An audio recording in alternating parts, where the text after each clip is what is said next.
And I'm driving and I'm looking and I ask him, it's like, what is landfill? Fast forward, 2-3 years after, he tells a story. We're having dinner with a bunch of friends, and he's like, we're driving to take our exam, and Santiago asked me what landfill is, and my mind is like, no way this guy's passing the test. There are two concepts, right? There's the concept of like, you gotta work hard, because if you don't work hard, it's not gonna happen, right? So you gotta put the time, you gotta put the sweat, and there is a lot truth to that, that you gotta put the hours. And I think that mainly because the harder you work and the more you do, the more you learn your craft. You're just basically learning and learning more while you put the work. There's no better investment than giving it to yourself and to your health and to improving, right? I mean, the reason why I go to Tony Robbins, Joe Dispenza, all these things is because the moment you stop learning, you start dying.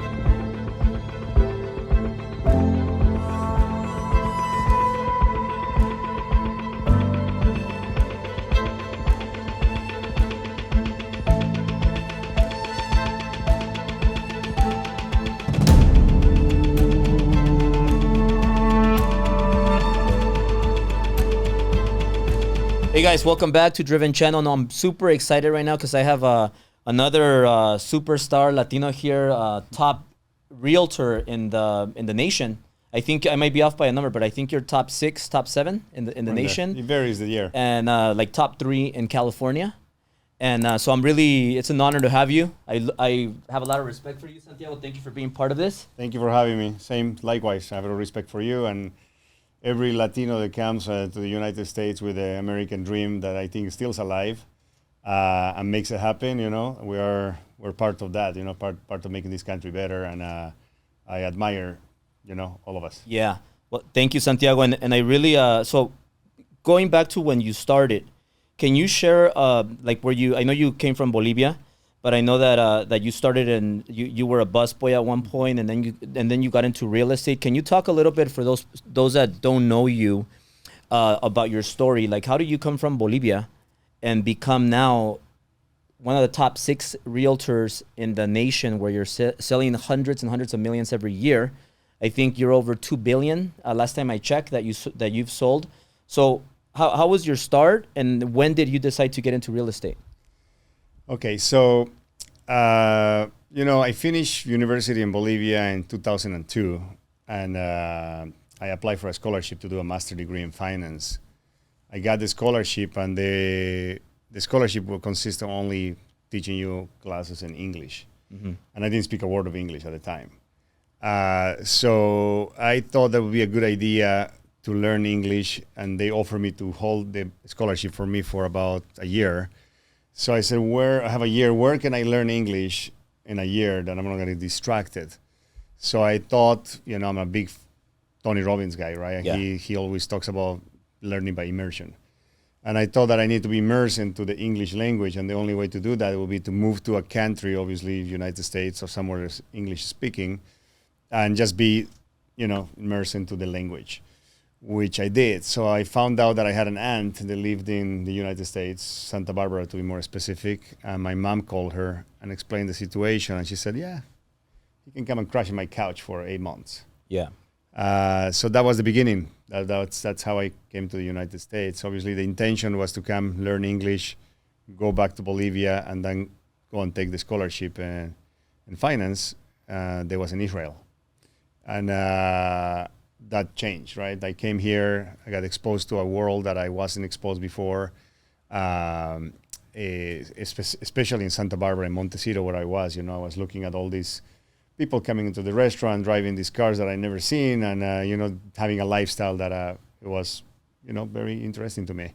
So that awakened a big hunger of wanting to be one of them. I wanted to have that. I wanted to have that lifestyle. I wanted to come and spend that kind of money in a restaurant with friends and have a good time and drive those cars and have that. And that, kind of hooked me up being here. Also at the time, I started as a busboy because I didn't speak the language. So I was bussing tables in the daytime, and then at 6, 7 o'clock, I would go to an adult education school for free. Teach English, ESL, English as second language. Yeah. I did that for about 3.5, 4 months, and I picked up enough English to communicate and have conversations. And I love people, right? So I'm bussing tables. I was limited to just cleaning. As of when I was waiting tables, I could talk and, show my personality and kind of talk to people and make more money, obviously, too, So the manager of that restaurant was from Brazil, I remember. Super cool guy. His name is Andre. And, interesting enough, to do a full circle, he ended up leaving the restaurant, getting his license, and now he works for me. Oh, really? Yeah. Wow. So he gave me my first job here as a busboy, and now he works with me. So he allowed me to be a waiter, and I started waiting tables. And within those tables, I waited on, I can name people like Kevin Costner, Brad Pitt, Oprah. So I was like involved into this. I was like, wow. And then, I met my ex-wife, and we met in the restaurant. She was living in Los Angeles at the time. So I came and we started dating, and I visit, and I came to LA, and I said, okay, there's a lot more opportunities here in Santa Barbara. Santa Barbara is beautiful and all that, but you either you already made it and you're older and you have money and you retire, or you're going to college, which none of them was me, right? I wasn't going to college, neither I have the money to retire. So LA became, number one, I was in love and I wanted to be here.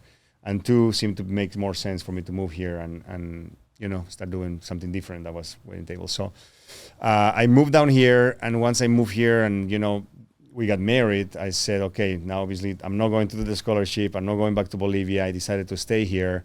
I need to find something to do that is not waiting tables. Mm-hmm. Not because there's nothing wrong with it. I actually had a lot of good times waiting tables. I get a lot of experience and a lot of opportunities open up by being there.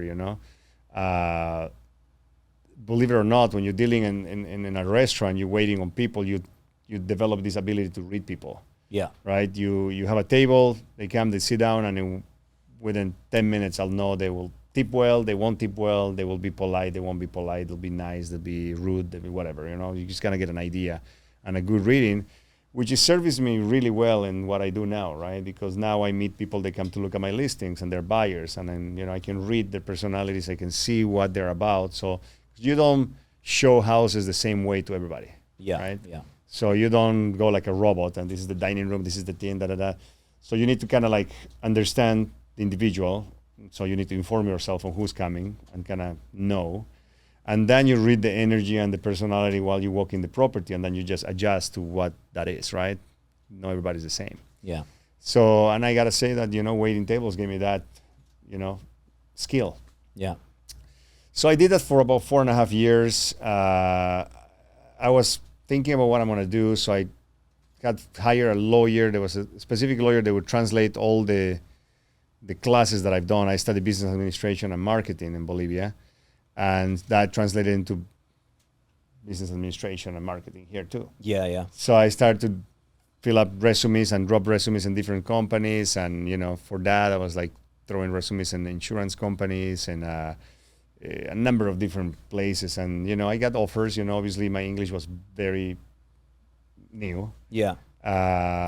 When you come and move into a new country, you just don't understand a lot of concepts, a lot of things. It's a little different. So I wasn't getting really great offers, and I started to investigate a little bit and say, okay, well, if I get a job here, it's great because I get dental and I get insurance and health and all this stuff. But where am I gonna go? Like, how long do I need to be in this company to be higher and to make more money? And then what does that look like? Who is the biggest executive in this company? How much money these executives are making? Or what's in 10 years? What is going to look like? And then talking to people and just trying to, you try to figure out what you're going to do, where I'm going to go. Someone floated the idea of real estate. It was actually my cousin. He was doing lawns, and I was watching him, and he was like making a good amount of money. And he wasn't really spending a lot more than 3-4 hours a day in his computer, right? Mm-hmm. And I asked him, I'm like, what do you do? And he told me about mortgages, and I said, well, should I do that too? I mean, that seems like it's a good thing to do. Yeah, yeah. And he said, yeah, you're like, what do you need? He said, you need to get your license, but it's the same license that for real estate. Yeah. He's like, and I think you'll be better in real estate. I was like, why do you say that? What's real estate? Honestly, I didn't know what real estate was. And he explained to me, and obviously that's in Spanish, bienes raíces, and it's something that when I was in Bolivia never crossed my mind to be a career that I would want to pursue. Yeah. So I started investigating, and I went and like, okay, who are real estate agents in LA?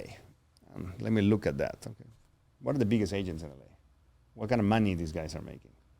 And that got my attention, right? I was like, oh, okay, this sounds something that I get excited about. And that was the very beginning, I went and I got my exam. I remember I was doing the classes in the Valley for, you need to do X amount of hours to complete the course. And I became friends with a guy that still is my good friend from Orlando that came to do the test here too. And he picked me up because my car was so bad that it broke in every corner basically. But he picked me up to go to downtown to take the exam. And as we're driving, I remember I have my notes, and I was studying with my dictionary, English, Spanish, because I need to translate a lot of stuff. There are so many new words for me. And I'm driving and I'm looking, and I ask him, it's like, what is landfill? And he looks at me, right? He's driving, and he says, landfill, he explains to me what landfill is. Fast forward, 2-3 years after, he tells a story. We're having dinner with a bunch of friends, and he's like, we're driving to take our exam, and Santiago asked me what landfill is, and my mind is like, no way this guy's passing the test. But thankfully, I passed it at first. Yeah. And I got my license, and I started working in real estate, and I did real estate during the day. I'll work in the restaurant for lunch. I'll change, come back to the office. Wow. I'll go door knocking again, and then go and work dinner. I was working double shifts pretty much 6-7 days a week. And I was fitting real estate in between. Yeah. And that's how everything started. I mean, I don't know if you want me to cut it now and then or elaborate more. And this was what year? This is 2004. 2004. So this is when you just came here and I moved here in the beginning of 2003 to Santa Barbara. Mm-hmm. I was there for about a year learning English, and then I moved down to LA. And how old are you back then? 23. 23. So I got somebody that in the company, he was a busboy. He just started in real estate 9 months ago. Okay. He's having his best. Well, it's his first year, but he is closing deals every month. Oh, good. And there's other realtors that have been in the business for a long time, and they're kind of struggling right now with the market.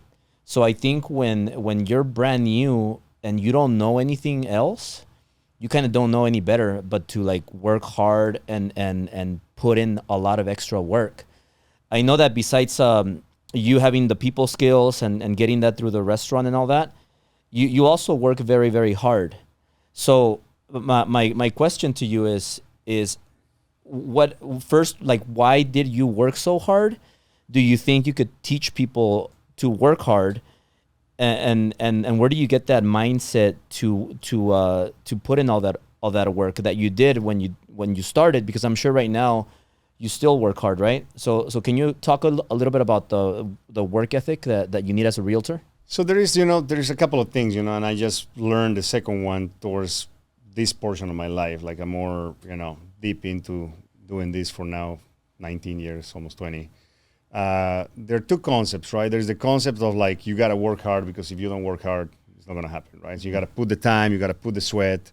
And there is a lot truth to that, that you got to put the hours. And I think that mainly because the harder you work and the more you do, the more you learn your craft. You're just basically learning and learning more while you put the work. And all other things that come with it. You're meeting more people, and you're putting your name out there, and you're hustling, and you putting that energy out there, right? When you work hard, you come back tired, you go back home, and you work hard. So there is like a satisfaction subconsciously that when you go to bed, you know that you did everything you could have done that day, because there's no more hours and you're exhausted, right? Yeah. So that to me is really the meaning of working hard, is doing that. It's not working hard just because you need to work hard with no meaning on it, right?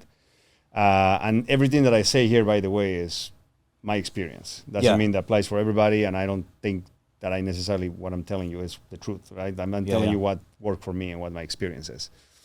And then later on, I learned that you don't necessarily need to work that hard, right? I mean, you need to put the hours and you need to work. Believe me, you're not going to make money or be successful by sitting on your couch or working a couple hours a day. You have to work.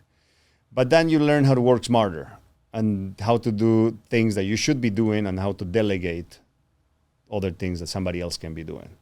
So then you can like really pick what you want to do and you can diminish the amount of hard work that is like really hard work, delegate, and still put the hours, but then also find more time for yourself. Because I believe that the more time you give to yourself, whether, I see that you love the gym and working out and health and all this stuff. Yeah. It's like there's no better investment than giving it to yourself and to your health and to improving, right? I mean, the reason why I go to Tony Robbins, Joe Dispenza, all these things is because the moment you stop learning, you start dying, right?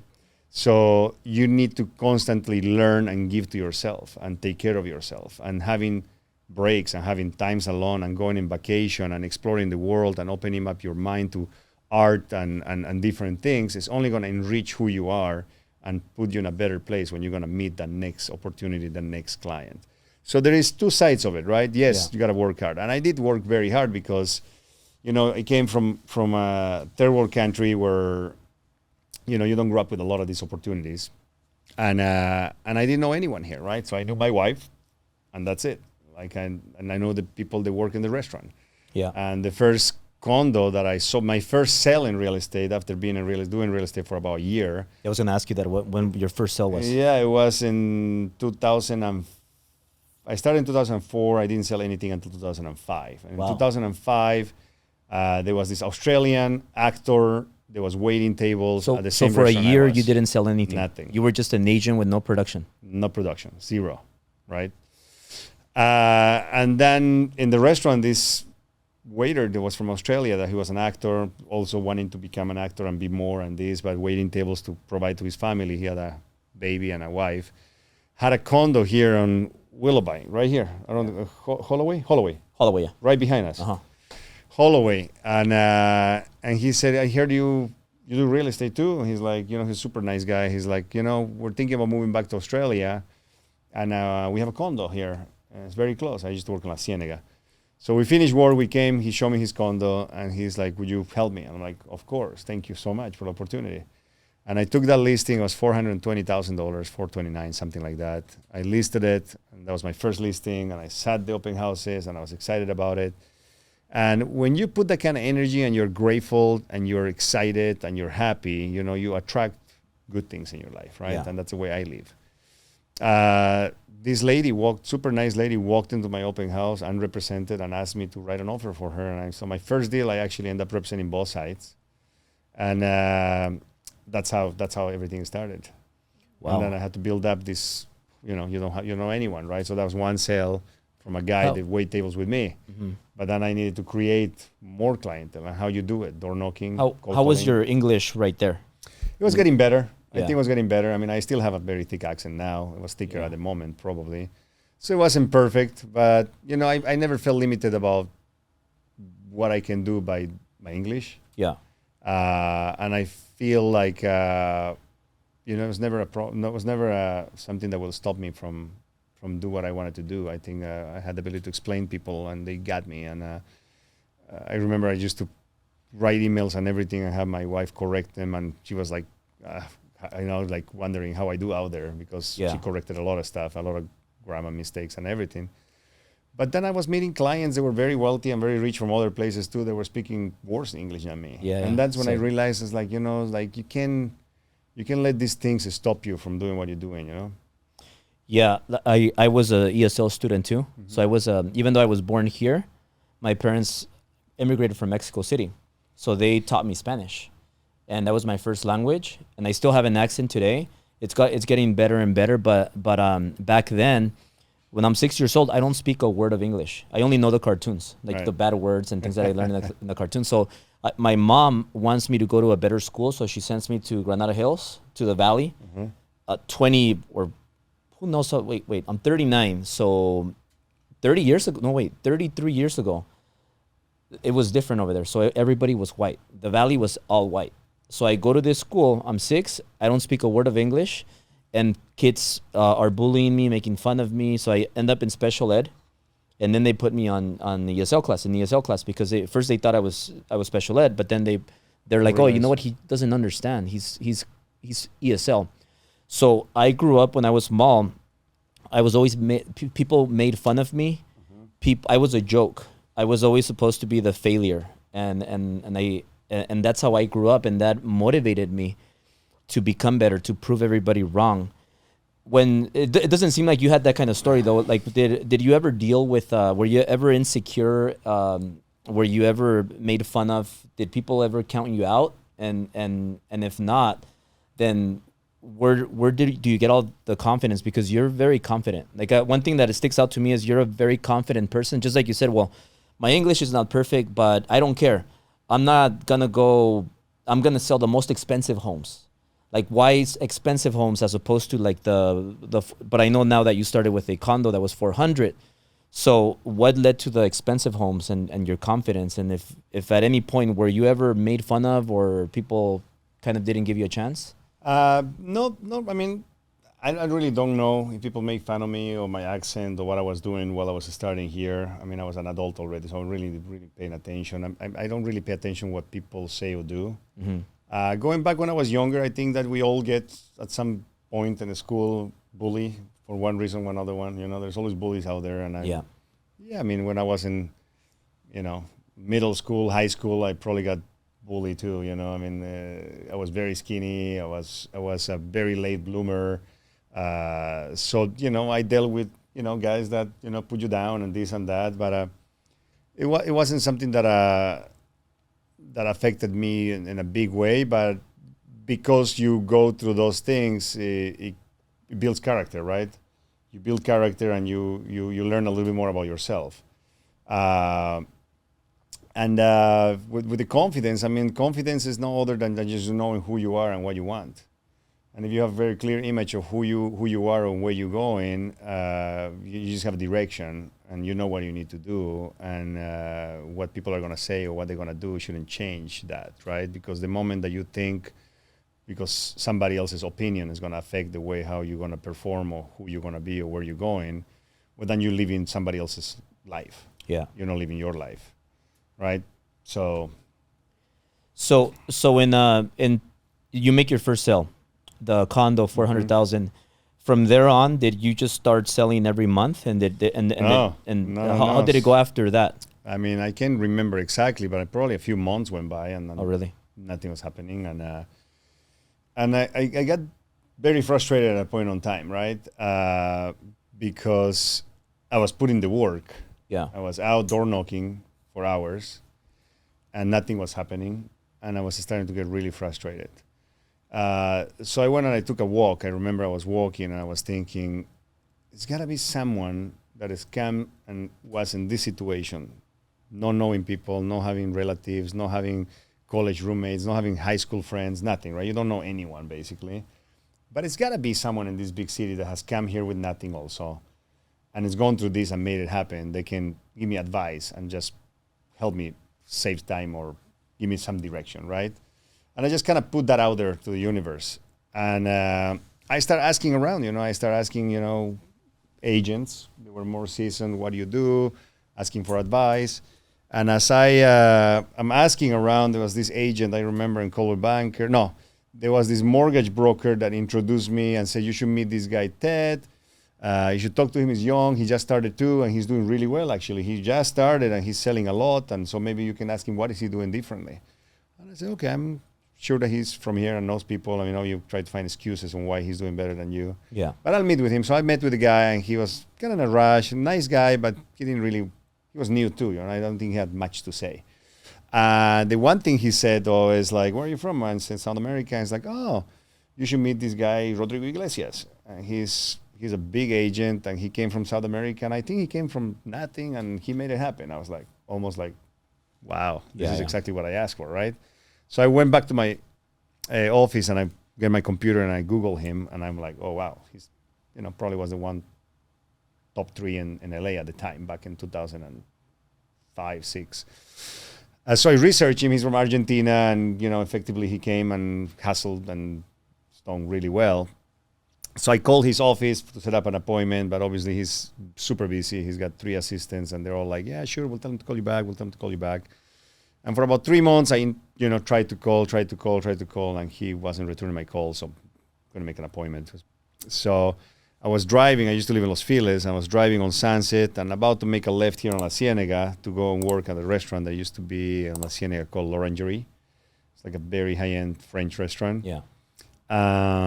And I got a call. I was like literally by one of those hotels by the Chateau Marmont. Mm-hmm. And they're like, oh, Santiago, Mr. Iglesias wants to meet you. Can you come to the office right now? And it's one of those opportunities, you know, like you need to take it, right? Yeah. Because, so I called the restaurant, I called sick. I'm like, I'm so sorry, I don't feel good. And it wasn't an easy thing because this was a restaurant that had 2 waiters per night only, right? So they weren't happy about it. But I was like, you know, this is the kind of situations that you need to make a decision. And this is what I've been wanting for 3 months. And finally it's here, I need to go. So I drive all the way to Brentwood where his office was. We were supposed to meet at a Argentinian restaurant. So I go in the restaurant, I'm waiting there for an hour and a half, and the guy doesn't show up. And I'm like, you know, and obviously like your mind starts going. I get very frustrated, very sad, angry, all the bad emotions that come afloat. And I get up and I pay and I'm walking out and he calls me. Hey, Santiago, this is Rodrigo. First, I want to apologize. I forgot. I'm going to be honest. And he was very honest, which I appreciated. And he said, let me make it up to you. Let's meet tomorrow. I'll buy you lunch. Same place. I'll meet with you. So met with him and he was like, I don't need assistance. I don't need anyone. I don't have a job to offer you. I said, I don't want anything other than advice.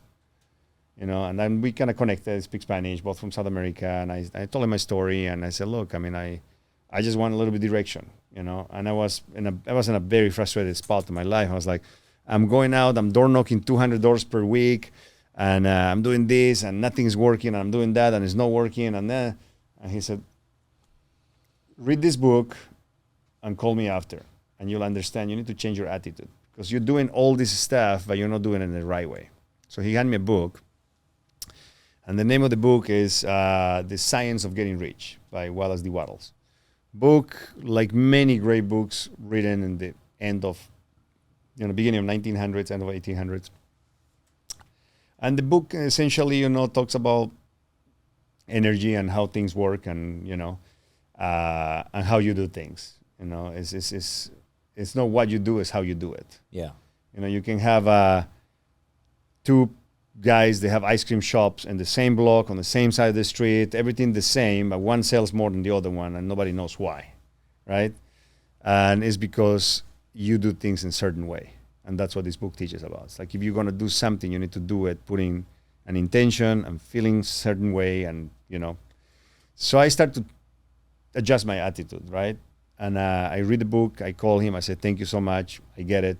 Let me adjust it and go. And that's out of the setting. I go door knocking again.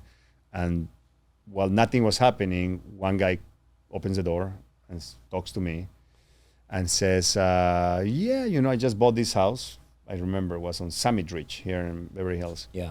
I just paid 1.4. If you get me 1.7, I'll sell it.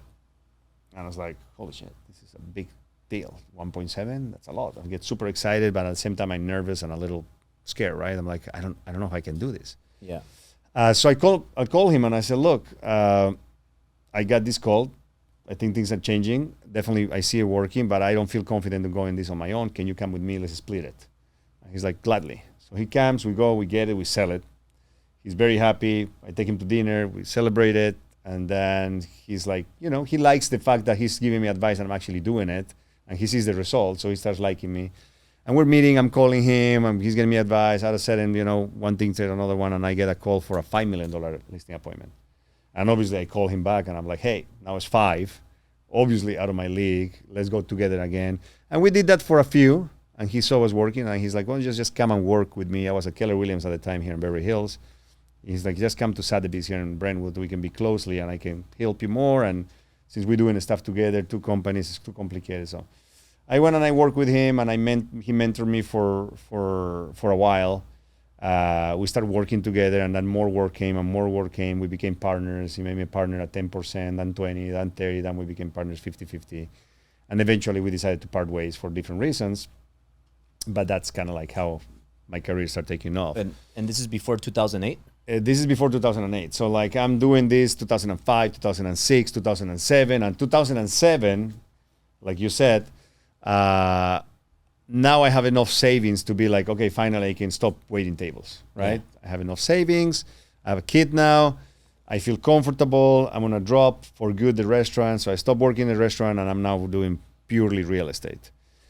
And then 2008 comes, right? And when 2008 came, we all know what happens. Like there's no sales, the phone's not ringing, and the bank account is going down and down and down again. And it got to a defining point in my life where I had to make a decision. It got to a point where I had no more money, and I have a family, and you know how that is. And I said, well, real estate is not selling. I mean, the economy is the way it is, and I can control that, but I need to do something to bring bread to the table. So the logical thinking and the logical mind said, well, go back to waiting tables until you can do it again. So I printed my resume and got in my BMW 3 Series, I remember. And I drove a couple restaurants, and I stopped and I looked at what are the restaurants you can make more money. And I stopped in Venice at a nice restaurant. And I'm about to go and drop my resume, and I opened the door of my car, and there was one of the most incredible experiences. It's like the real me talked to me, There was a voice that talked to me, that was me, and said, what the hell are you doing? It's like, why are you going to go backwards? It's like, you can't do this. You need to stick to what you're doing, and if you're going to fall at least forward, not backwards.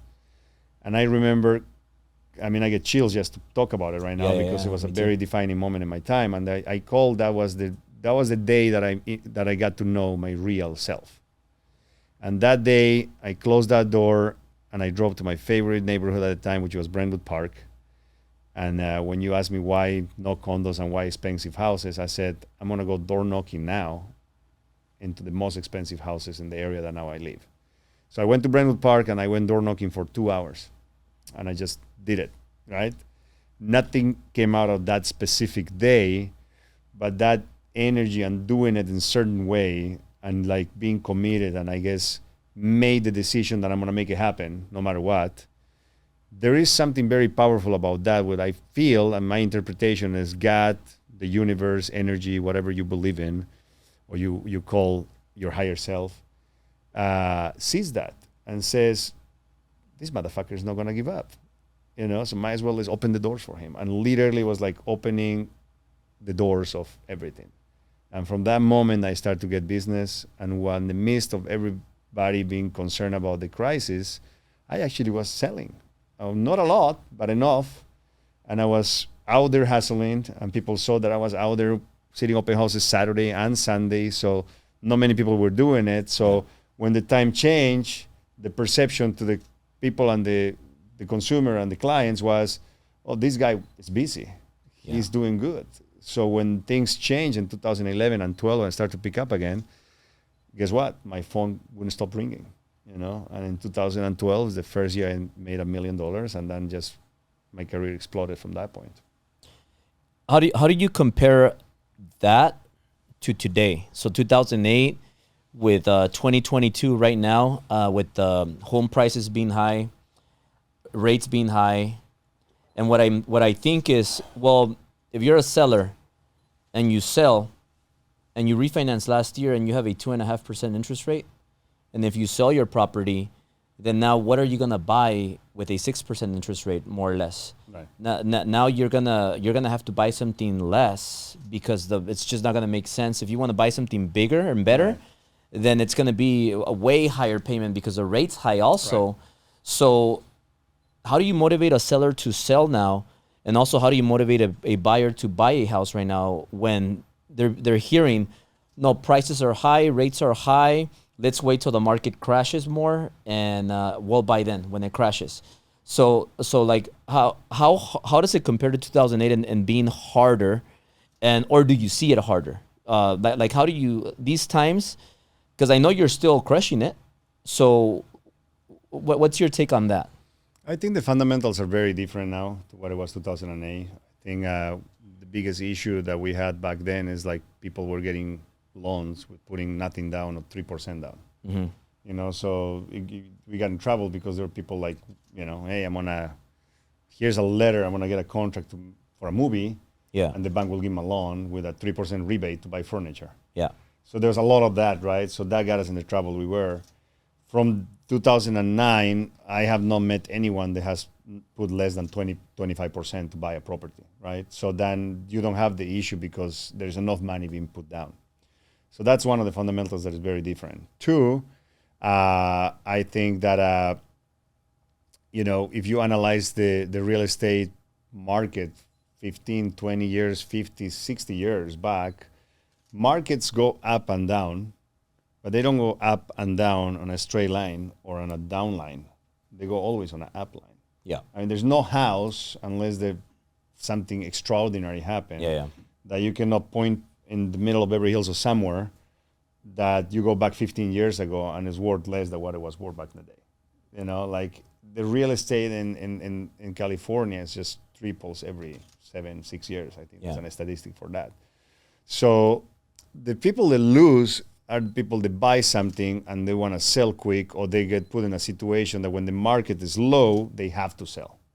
But if you don't put yourself in a situation where you have to sell and you can hold on a property for 4 or 5 years, you won't lose because the appreciation is greater, So it does this. It goes up and down, but it's going in a constant up, So, but yes, obviously right now, if there's inflation and there's other elements that they play that are a little different than what it was 2008, that, a lot of people feel, and I talk to a lot of people, and they're like, well, if I sell my house, where am I going to go?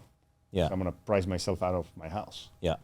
And so that's a whole different set of issues, right? But I think that still there's more buyers than sellers.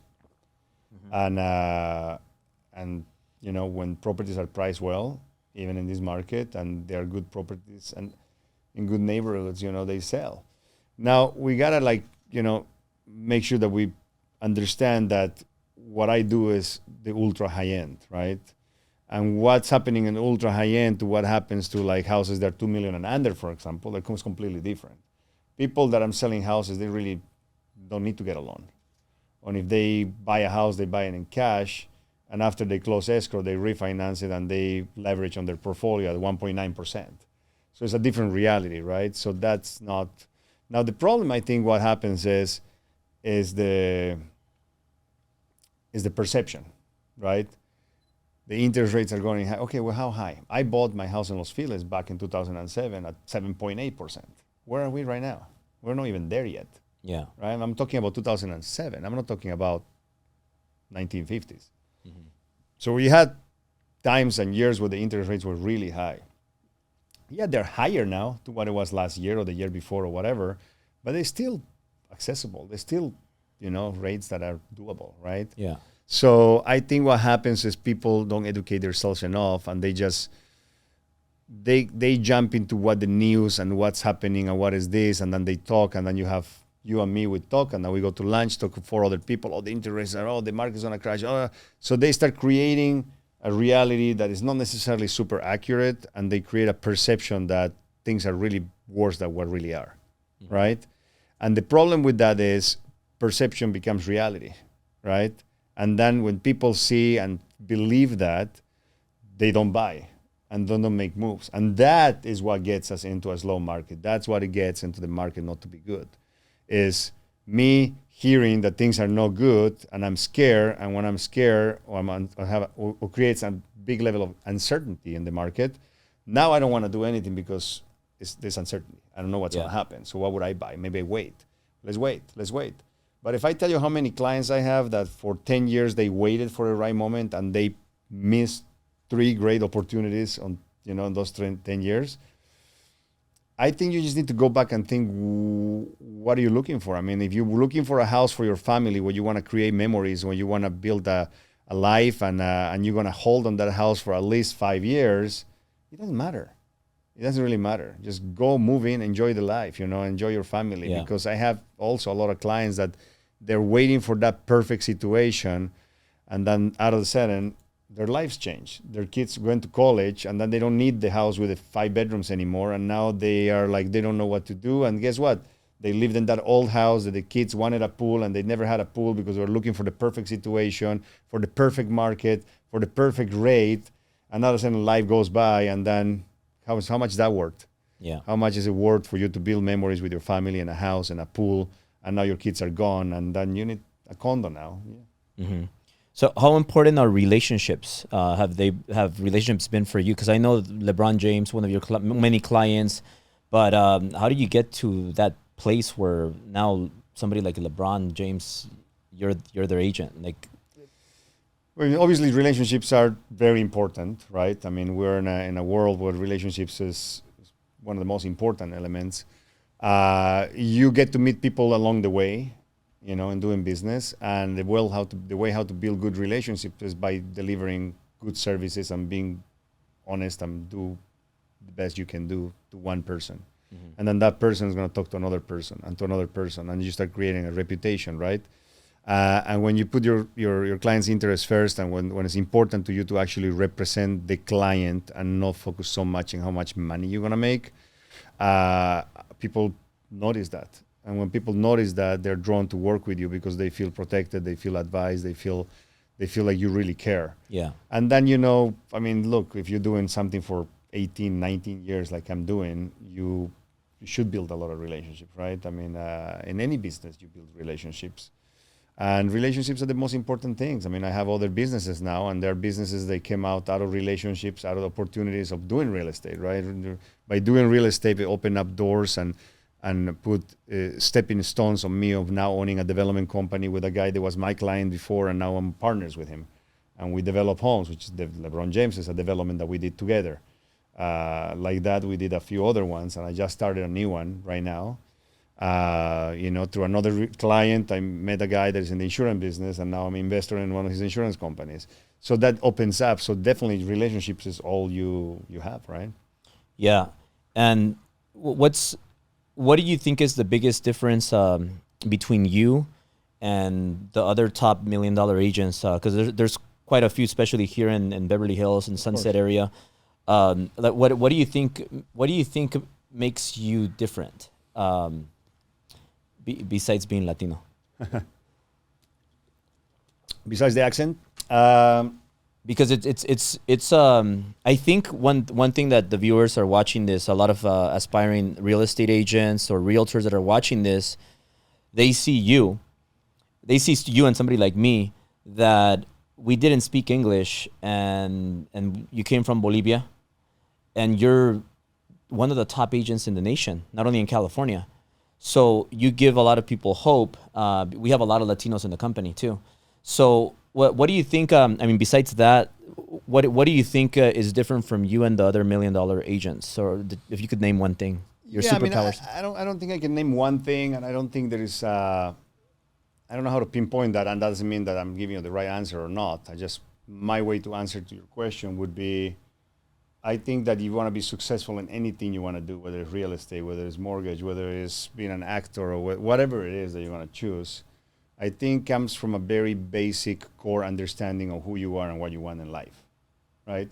If you know who you are and you know what you want in life, and you come from a place where, you know, wake up in the morning and dedicate time to yourself before you look at the phone, dedicate time to, I mean, I don't look at my phone until 7:30 in the morning, and I wake up at 4:30.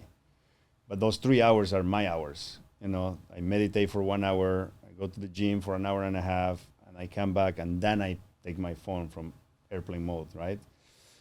Because if you get out of bed and the first thing you do is roll into your phone, whether it's Instagram or it's an email, and you see something in that email that is not good, then I think that's going to dictate your day. You wake up to a bad email, and that's how your day is going to go, right? Yeah.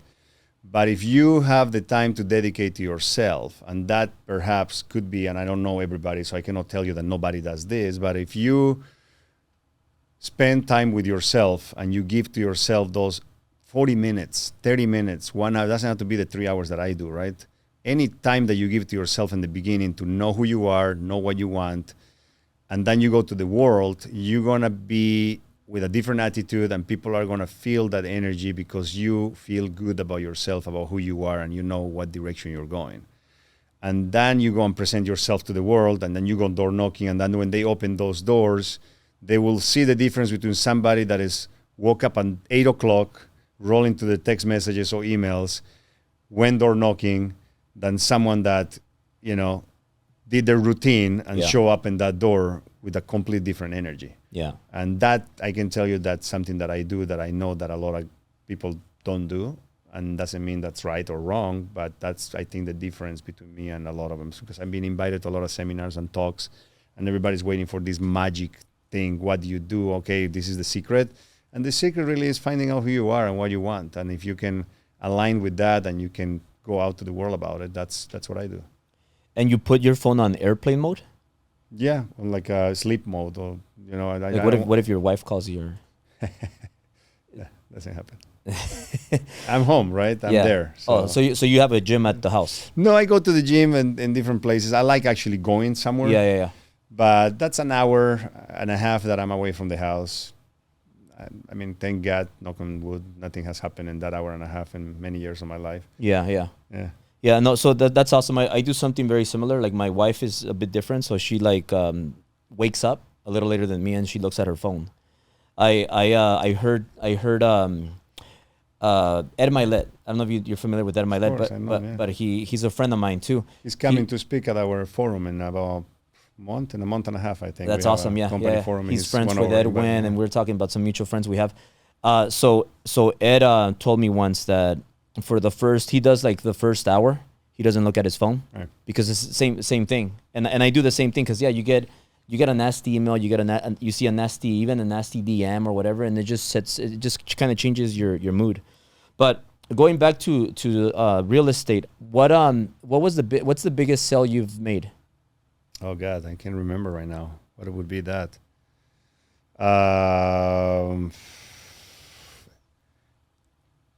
Could be one of them. Yeah, I mean, there's a house in Santa Monica that I sold for $49 million.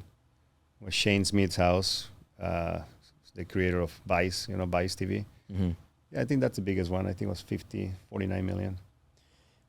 What's the biggest difference when you sell something that expensive versus something less expensive? Is it harder? No, it's not harder, and that's one of the things that I observed in the beginning, and the amount of time and work you're going to put on selling something that is $1 million compared to something that is $5 million. It's not really that different, You do deal with different personalities and different kind of people, and perhaps sometimes in the higher end you need to deal with more people, right? You need to deal with a business manager, you need to deal with an attorney, with an accountant,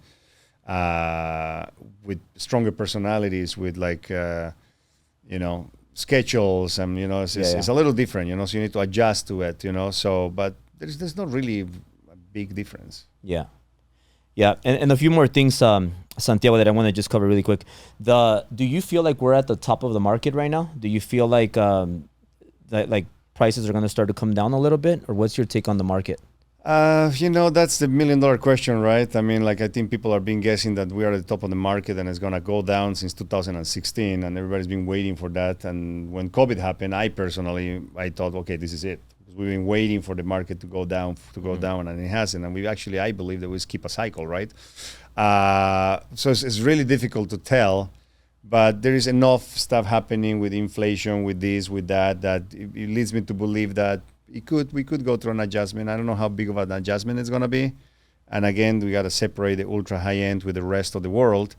But if we're going to go through an adjustment, I think it's going to be short. I see it happening maybe at the beginning of next year, and I don't see it lasting more than 8 months before we bounce back in these areas that we work at, right?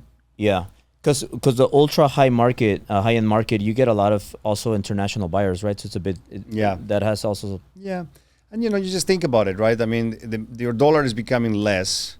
Look what happened to cryptocurrency. The stock market, real estate still. What's the safest place that you can put money in right now is real estate. I mean, buy a piece of land, buy a piece of property, and that's not going to go down like the dollar is, or the speed that this is going, or certainly not like cryptocurrency, right? So it's still a tangible asset that at the end of the day you can put your head in. Mm-hmm. Mm-hmm. So today, Santiago, how does your team look like? Like it's like you're the main person. Mm-hmm. How many assistants and agents do you have on your team, if you have a team? Yeah, so one of the characteristics that I want to speak and people make a point of is I don't have a team. You don't have a team? No, it's me and an assistant, and it's been like that for the longest time. About 3 years ago, I hired a second assistant. And then I have an agent that works closely to me as an agent, independent agent, but works closely to me. So I help him with some stuff. He helps me with some stuff. But I'm not set up like a lot of other guys in here. They have teams with 25, 50 people, you know? Yeah. It's not. It's just me.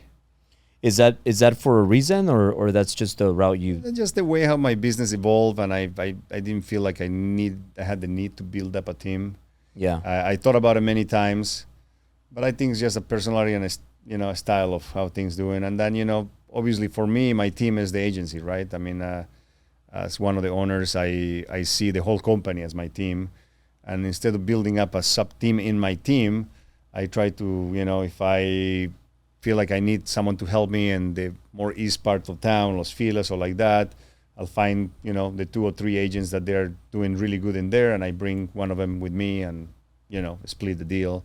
If I feel like someone in Santa Barbara, I need help in there, I grab an agent that is doing more business in there, and I just kind of spread the help, or people call me, it's like, hey, you're big in this area, can I bring you an appointment and let's split it? So I try to do that and use the company as my team more than me building up individual team. And I know in the company with Mauricio, you guys are big on culture. Like I see, I saw when we started our company, we were looking at other companies, and I remember my wife, she looked in the magazine, and we saw the agency, and one thing that stood out was how you have it looks like the environment looks very fun, like fun, like updated, like techie, where people are together. Yeah. So like I saw like the furniture and everything. So that's kind of like the same way we wanted our company to be, with the gym, the bar, and all that stuff. What was the biggest reason that you went from your previous company to the agency with Mauricio, and what's the biggest thing that you're proud of with the company now? Well, it's definitely the culture, right? I mean, I've been in enough companies to know that they don't really have culture. That I've been in a number of companies where there is the holiday party, and I either didn't go or go for a little bit just to be present, and then couldn't wait to leave, right? As opposed to now, and this is not just my experience, it's for most part everybody that works at the agency feel like you want to hang out with each other. Yeah. They want to be part of it. When you build something and you're doing well, you're going to have people that want to copy you, right? Yeah. So we had brokerages, they have copy our advertising, they have copy our marketing, they have copy a lot of things, but there's one thing you cannot copy, and that's culture. Because culture gets created for and from people. People create that. And when you have a group of people that care for each other and they want to willingly be part of something, and they're proud of being part of something, exudes an energy that even clients want to be part of it. I mean, I have billionaire clients calling me, asking me for a hat of the agency to go and play golf. I'm like, you want my hat? Yeah. Why, right? So we developed this brand that now is recognized worldwide. We have 49 offices all over the world. And we created a culture where agents want to be part of it. They want to enjoy, they want to party, they want to work, they want to go and clean the beach. And then the culture is the strongest thing we have, for sure, that I don't think any other company has. And I can confidently tell you that. Culture is huge. So to close out, one thing that you want to share with everybody that nobody knows about you, like maybe a story you never shared. Something could be something funny, something cool. I don't know. Something funny. What can I share with you guys? Like I told you in the beginning, I mean, when I was 17, I was very, very skinny. I was probably 150 pounds. And that's when I decided to work out and, build up a little bit of muscle. And from that moment, I fell in love with the gym and exercise and routines. And it's something that for me, it's very important, right? Have a routine to wake up, go to the gym. That's maybe something that nobody knows, that I was super, super skinny. Yeah. Well, awesome, Santiago. I know you have you're gonna go do something special right now, and thank you so much, and good luck on the whatever you're gonna go check out later. Yeah, thank you for having me. So happy to have you. Super fun. Driven, and I can't wait. Of course. Thank you. And if people want to follow you, where can people follow you? What's your favorite? I think the easiest one will be Instagram, which is my name, Santiago Arana, and that's it. Awesome. Well, thank you once again. Of course. Awesome. My pleasure. Thanks so much.